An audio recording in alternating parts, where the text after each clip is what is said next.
This is Mitali. Welcome back to evidyarthi.in। Start करें, चलिए move करते हैं अपने नेक्स्ट क्वेश्चन के साथ। We are on the question number 8 and the question says what is osmosis. तो अब यहाँ पर हमसे पूछा जा रहा है ऑस्मोसिस क्या प्रोसेस है। हमें याद है हमने चैप्टर में भी पढ़ा था किस तरीके से डिफ्यूजन यानी कि गैसेस का मूवमेंट होता है। हमने डिफ्यूजन में गैसेस का एग्जांपल पढ़ा था, बट अगर हम डिफ्यूजन का ही स्पेशल केस ले जहां पर वाटर या फिर कोई भी मीडियम में ट्रांसफर होता है मटेरियल्स का फ्रॉम द कंसंट्रेशन हाई से लो में, है ना। तो एक बार इसका यहाँ से रीड आउट करते हैं।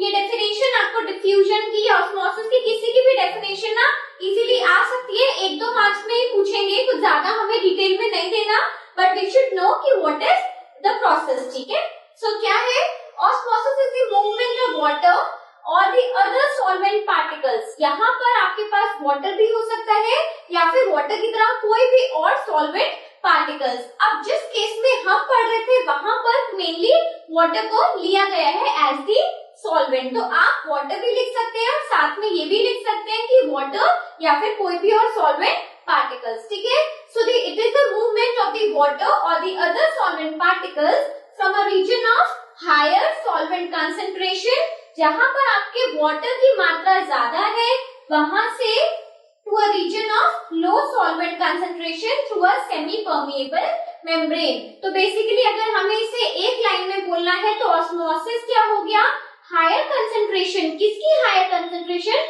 सॉल्वेंट की higher concentration. In our case water हमारा सॉल्वेंट है, तो वाटर की हायर कंसंट्रेशन से लो कंसंट्रेशन की तरफ मूवमेंट अगर होता है और किसके थ्रू होता है, वॉल क्या है यहाँ पर, that is a semi permeable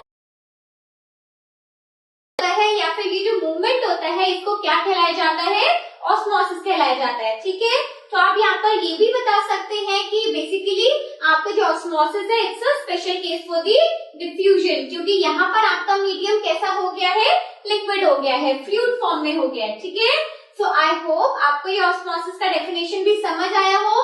now will move with the last 2 questions of the chapter. Up till then bye.